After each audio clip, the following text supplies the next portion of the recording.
마태복음 24장 9절.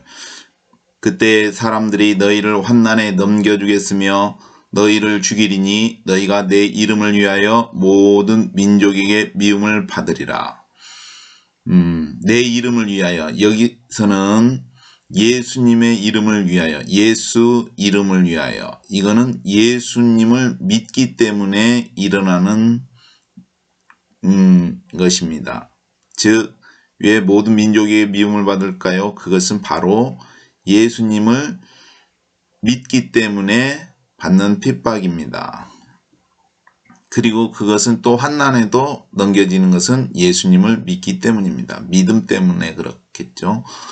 그러면은, 근데 이제 이 부분을 보면은 그때라고 했습니다. 근데 이제 다음 구절에도 보면은, 그때 사람들이 시험에 빠져 그때가 나오는데, 이 그때라는 것을 보면은 이 그때의 의미를 세 가지로 생각해 볼 수 있습니다. 첫째는 예수님 2000년 전에 그 예수님에게 일어났었던 그때 예수님에게 일어난 일이고, 그 다음에 그때 당시에 이스라엘이 있었죠. 이스라엘에게, 유대인들에게 일어났던 일이기도 하고, 또 이 그때라는 의미는 바로 재림하기 전에 일어날 일이기도 합니다.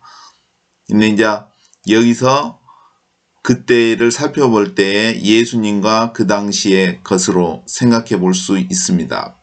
그렇지만 이 부분은 분명히 재림 전의 일이기도 합니다. 이게 동시에 말하는 것 같습니다. 이게 삼중적인 의미가 있다고 생각됩니다. 그렇게 생각하면서 이 부분을 생각해 보면은, 그때 사람들이 너희를 환난에 넘겨주겠으며 했을 때, 이 환난이 그 앞전에서 말했던 트리빌레이션이라기보다도 그 어플릭트입니다. 이거는 이게 고통받는, 괴로워하는, 이게 사람들이 고통받는 곳에 넘겨주는 거죠. 괴로워하는 것에 넘겨주는 거죠. 이것을 볼 때에 예수님께 해당한다면은 무엇일까요? 예수님이 넘겨지잖아요. 그 제사장들이 이제 사형할 그 권한이 없으니까 로마 군인들한테 넘겨주죠. 로마 군인들한테 로마에다 넘겨주는 것은 뭐죠? 이제 고통을 넘겨주시는 것이죠. 예수님께서. 이게 마찬가지예요. 그때 당시에 이스라엘 민족도 그 환난을 받았습니다. 믿는 사람들은 환난을 받았죠. 왜냐하면 로마에 의해서 로마 시내를 불을 태웠는데 그것이 유대인들이 그랬다 해가지고 막 핍박을 받습니다. 마찬가지로 이 부분이 미래에도 짐승의 시대, 짐승의 나라에 아마 그러한 부분, 해당하는 부분이 아닐까 하는 생각이 듭니다. 이게 맥락이 비슷하다고 생각됩니다. 같다는 내용이죠. 넘겨주겠으면 너희를 죽이리니, 이게 그때 당시에도 이제 예수님이 넘겨주고 십자가에 죽으신 것이죠. 그리고 유대인들도 그때 당시 시대의 유대인들, 이스라엘인도 많은 죽임을 당했습니다. 믿음 때문에. 예수님의 제자들은 막 목베어 죽이고 전부 다 거진 사도 요한만 빼고 전부 다 그 죽임을 당했습니다. 근데 이제 이것을 또 미래 예수님 오시기 전의 일로 생각해 보면은, 짐승의 나라에서 짐승표를 받지 않으면은 무조건 죽이잖아요. 그거에 해당하는 부분이기도 하다고 생각합니다. 죽이니.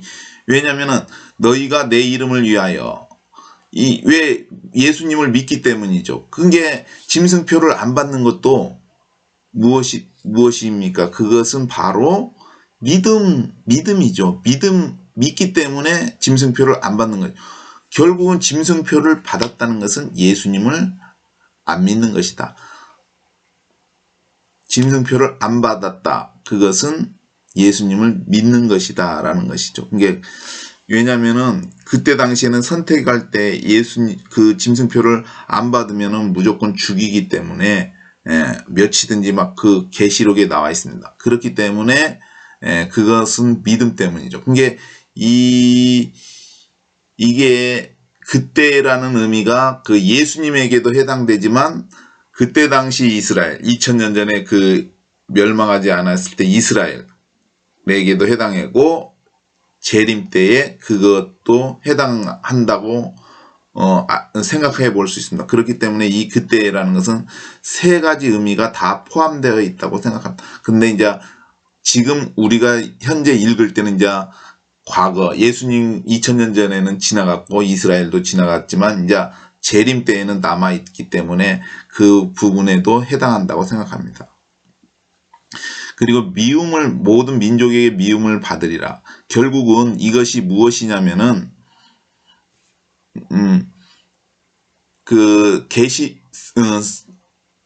성경에 보면은 한 나라가 있는데 이 나라는 모든 세상을 쳐서 멸하고 선다고 했습니다. 그게 이스라엘 민족이라고 생각합니다. 그렇기 때문에 결국은 모든 민족의 미움을 받는다는 것은 그 나라는 전 세계 나라와 싸우는 것이라고 생각합니다. 근데 결국은 이 부분은 예수님이 오셔서 그 전 세계와 싸우는 이 한 나라가 승리한다는 이야기입니다. 결국은 예수님 편에 서야 우리가 이길 수 있다고 생각합니다.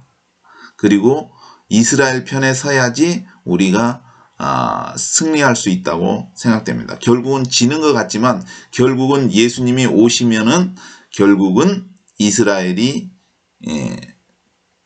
전 세계를 싸워서 아마 이길 것이 아닐까 하는 생각을 해봅니다. 그래서 이스라엘 편에 서는 것, 이게 어느 편에 서느냐가 중요하다고 생각합니다. 근데 우리는 이제 볼 때 이 편이냐 저 편이냐, 그 출애굽기에 보면은 여호수아가 봤을 때 어떤 사람이 칼을 들고 서 있습니다. 그래서 너는 저쪽 편이냐, 가나안 편이냐, 아니면 이스라엘 편이냐, 우리 편이냐 할 때 그 천사가 말하기를 군대 장관이다. 즉 여호와의 군대 장관이다. 즉 어느 편이 아니라 하나님 편이라는 얘기죠. 우리는 어떤 편, 이 편, 저 편이 아니라 하나님 편에 서야 됩니다. 이 세상을 살아갈 때 하나님 편에. 즉 하나님 편에 선다는 것은 정의의 편에 서는 것이죠. 그리고 저번 시간에 이제 그 사막에 샘이 난다는 것을 내가 구절을 몰랐는데, 이게 이제 예수님이 감람산에 서실 때 갈라지고 이제 샘물이 흐를 때, 물이 흐를 때 그것이 이제 그 구절에 대해서 이제 찾아보았는데 그때 구절을 몰라가지고 이사야 43장 19절 20절에 보면은 보라 내가 새 일을 행하리니 이제 나타낼 것이라 너희가 그것을 알지 못하느냐 정령이 내가 광야의 길을과 사막의 강을 내리니 장차 들짐승 곧 시랑과 및 타조도 나를 존경할 것은 내가 광야의 물들을 사막의 강들을 내어 내 백성 나의 택한 자로 마시게 할 것임이라. 이 부분이 아마도 이제 감람산이 갈라지고 나서 이제 물이 흐르는데 그 부분에 해당한 부분이 아닐까 하는 생각을 해봅니다. 그리고 이제 왜 아까 이 그때라는 것이 다음에도 이제 다음 시간에도 나올 테인데, 이 그때라는 것이 아까 삼중적인 의미가 예수님 자신에게 해당하는 부분, 그 다음에 이스라엘에게 해당하는 부분, 그리고 예수님 재림 전에 해당하는 부분이라고 설명을 했는데, 그렇게 생각하는 이유는 이제 구절은 찾아보지 않겠지만 대충 설명을 해보면은 예수님과 이스라엘은 동일시대입니다. 이게 성경에 보면은 아버지와 나는 동등하다고 했습니다. 동등이라는 의미죠. 동등될 것을 취할 것을 얘기. 동등. 이게 같은 가치가 있는 거죠. 비슷하다, 같다. 근데 그 부분이 왜 예수님과 이스라엘이 같으냐면은 한 사람이 어떤 민족과 같다는 의미를 보면은 그 구약에 보면은 아브라함과 이삭과 야곱이 있을 때 이삭이 하나님께서 이삭을 백세인가 주셨는데 이삭이 만약에 주지 않았다면 이스라엘 민족이 형성될 수가 없습니다. 즉 이삭을 통해서 이스라엘 민족이 생긴 거죠. 그러니까 이삭은 이스라엘 없으면은 한 사람이 없으면은 이스라엘 민족이 없는 거죠. 또 누구죠? 야곱이 없으면 이스라엘 민족이 생겨날 수가 없습니다. 무슨 얘기인지 아시죠? 야곱은 이름이 이스라엘인데 이 야곱은 한 사람이지만 이 한 사람으로 인해서 이스라엘 민족이 형성된 겁니다. 그렇기 때문에 한 사람의 가치가 그 이스라엘 민족의 가치, 한 민족의 가치와 동등하다는 의미가 될 수 있습니다.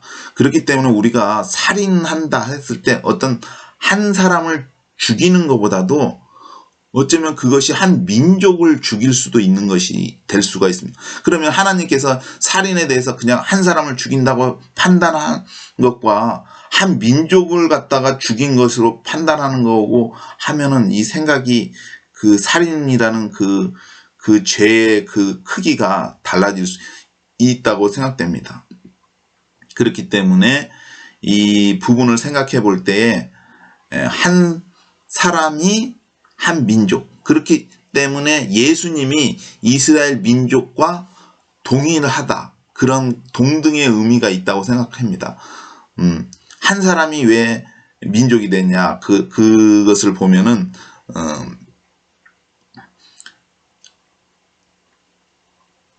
그 에서와 야곱이 서로 복중에 있을 때에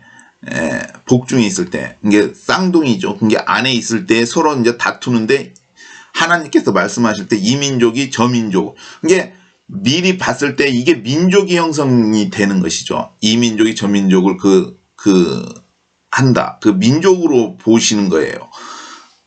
이게 우리 하나님께서 어떠한 사건이나 일을 행할 때 우리는 현재를 보지만 하나님께서는 미래의 것도 같이 앞당겨서 이렇게 보는 것 같아요. 이게 어떤 일 처리를 하나님께서 어떤 일을 수행하실 때에 단순하게 현재의 것을 보는 것이 아니라 미래, 그러니까 이것이 파장될 그 미래까지도 끌어와가지고 같이 보시는 것이 아닌가.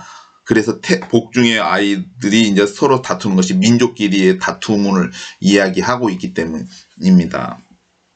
그리고 왜 예수님이 이스라엘과 동등이냐 하면은 이스라엘이라는 나라가 애굽에 400년 동안인가 있었지 않습니까? 그게 가나안에서 애굽으로 내려갔죠, 이스라엘 민족이. 근데 성경에 보면은 예수님께서도 어떻게 됐습니까?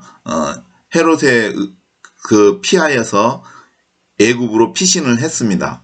이게 그 이스라엘 민족이 애굽으로 400년 동안 피한 것처럼 간 것처럼 똑같이 예수님께서도 어떻게 해요? 애굽으로 피난 갔죠. 이게 그것이 비슷하다, 동등한 그 의미가 됩니다. 이게 이스라엘 민족의 의미가 예수님에게 의미가 있기 때문에 아까 그때를 설명을 할 때 아까 삼중적인 의미가 있다고 말씀드렸습니다. 그러므로 다음에 그때 사람들이 시험에 빠져 다음에 얘기할 때 그때에도 그것으로 그때의 그 부분을 예수님에게 적용하고 이스라엘 민족에게 적용하고 재림 때에 적용을 할 것입니다. 그리고 이제 여기서 이제 생각을 해볼 때에 이제 예수님을 아까 그 환난에 예수님을 환난에 넘겨줬지 않습니까? 그 로마 그게 이제 환난이죠. 이스라엘 민족도 그러한 부분을 당하였고 미래에도 아까 짐승의 시대에도 비슷한 일이 같은 맥락에 비슷한 일이 있을 것이라고 생각됩니다. 그러면은 이제 왜 이러한 환난이 있을까? 왜 세상이 민족이 미워할까? 이스라엘을. 그것은 장자이기 때문. 즉 이것은 상속 때문이라고 생각됩니다. 왜 상속 때문이냐? 유산 상속. 즉 이거는 하늘나라를 유업으로 받는 의미라고 생각됩니다. 즉 왜 미워할까?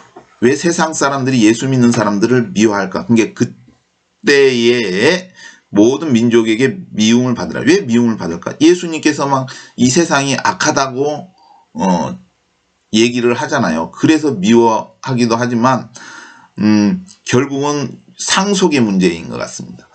그 부분을 이제 구약에 그냥 찾아보면은 창세기 27장 41절에는 그 아비가 야곱에게 축복한 그 축복을 인하여 에서가 야곱을 미워하여 심중에 이르기를 아버지를 곡할 때가 가까웠으니 내가 내 아우 야곱을 죽이려라 하였더니, 이게 뭡니까? 야곱에게 축복이 갔지 않습니까?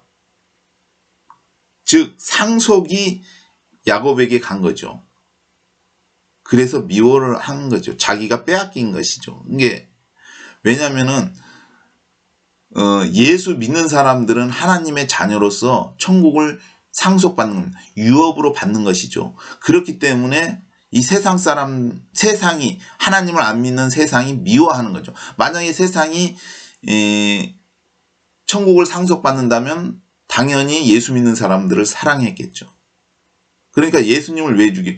예수님을도 하늘나라에 상속 받기 때문입니다. 그 부분에 대해서 또 앞에 보면은 아브라함이 이스마엘과 이삭을 낳았는데 이 둘도 싸워요. 근데 단순하게 싸움이 아니라 이것도 상속에 관한 것이라고 생각됩니다.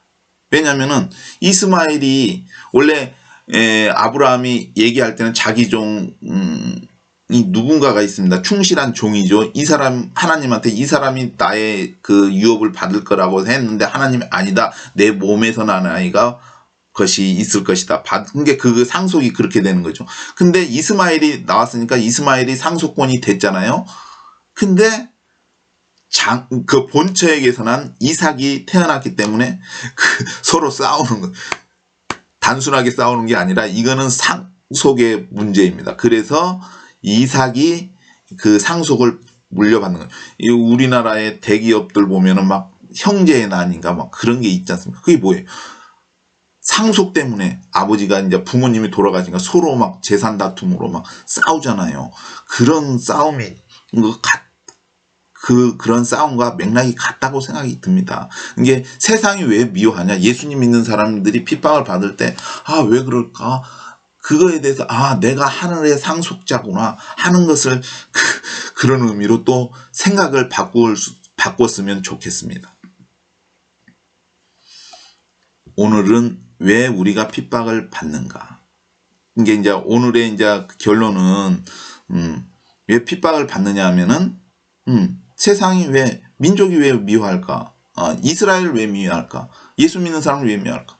바로 우리가 천국의 상속자이기 때문입니다. 상속, 유업을 물려받아. 이게 천국의 상속자, 천국을 유업으로 받는다. 그건 영생을 얻는다. 이건 한마디로 그냥 천국에 들어간다는 겁니다. 천국에 들어간다. 영생을 얻는다. 천국에 들어간다. 상속자다.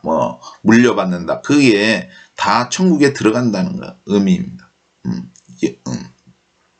결론은 우리는 천국에 상속을 받는 사람들이다. 예수 믿는 사람들은 하나님의 자녀로서 천국을 상속을 받는다.